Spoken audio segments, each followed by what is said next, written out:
This video is going to explain cash secured puts using an example of making an offer on a house. So I've tried explaining cash secured puts to people before.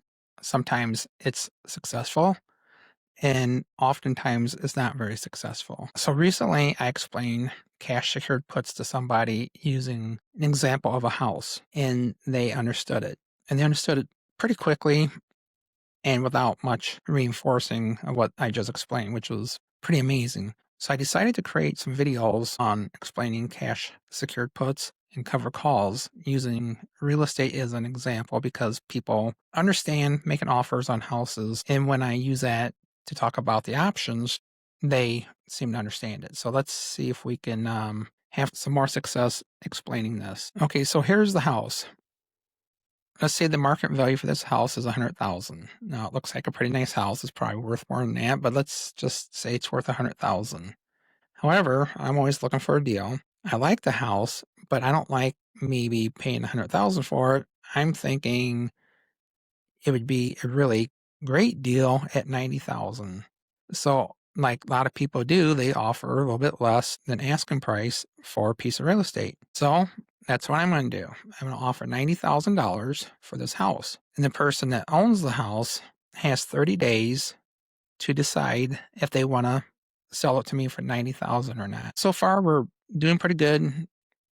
This is typical. Anybody who's ever made an offer on a house probably understands this is kind of how it works. But this is how it's going to be just a little bit different. When I make the offer, the seller of that house is going to give me $1,000 up front just for making the offer. Now, when I explain this to my wife, she's saying, like, why would anybody ever do that? Well, sometimes, to be honest, I kind of wonder myself, and I'm not one to ask a lot of questions, typically. Actually, I do ask a lot of questions, but in this case, I'm not going to ask any questions. So the reason why they might do that is because they think the price of that house is going to go down quite a bit in the next 30 days. And they want to lock in an offer for $90,000 in case the price goes crashing down. So that's kind of understandable. So what happens at the end of the 30 days? All right, so if the prices don't fall to $90,000, they don't sell the house, contract expires, the date comes and goes, I get to keep the $1,000. No questions asked. I don't have to give any of that back. That's mine. In fact, that was mine from the day we made the deal. However, if the price does go to $90,000 or even to $80,000, I have to buy the house. However, I thought the house was an okay deal at $100,000. I thought it was a bargain at $90,000. So if it does go to $90,000 or below, I'll buy it and I'll be happy with it. And for a short while, I may be forced to hang on to it, but eventually over a little bit of time, that price is going to go back up and I can resell it if I end up getting assigned that deal and having to buy the house. Okay, so how does this relate to a cash secured put? So the $90,000 offer that we made for that house right here in options terms is called the strike price. The 30-day contract, the expiration is called expiration in option terms. $1,000 profit I get right up front is called the premium or option premium. So the term cash secured means that I have the money. That money is in the bank and is collateral for that deal. So if the deal goes through, I got to have the money. Cash secured means there's no loans involved. There's no leverage. There's no putting down 20% or nothing like that. I have to have the cash to make that deal. So what's the risk and downsides? Well, we're talking about stocks now. Still kind of talking about the house, but we're talking about stocks. So the price of the stock could go down below the strike price. So I think it's worth $100,000. Our contract says 90. If it goes to 80 or 85, I still had to pay $90,000 for it. The other downside is my money's tied up. So it's tied up in the 30 days that we're waiting for that deal to either happen or not happen. And if it goes down to 90,000 or below, my money is tied up buying stock. However, people buy stock anyhow. Their money's tied up by doing so. So what are the benefits of this? Well, the biggest benefit, like for me, I'm retired.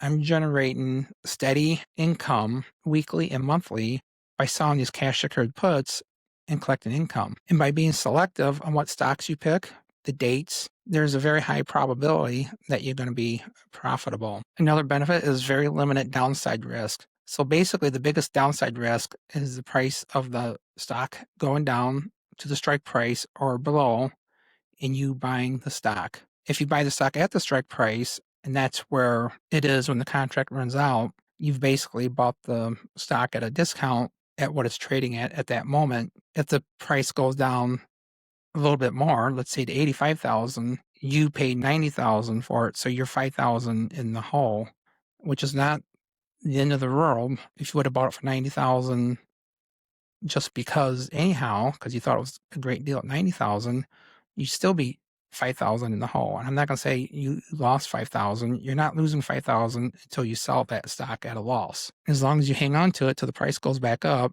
you haven't lost anything. And another benefit is that you get that $1,000 up front. So you're collecting that premium on a regular basis. Now you could do this for one deal, or you could have 5 deals going on. You could do it every week. You could do it once a month.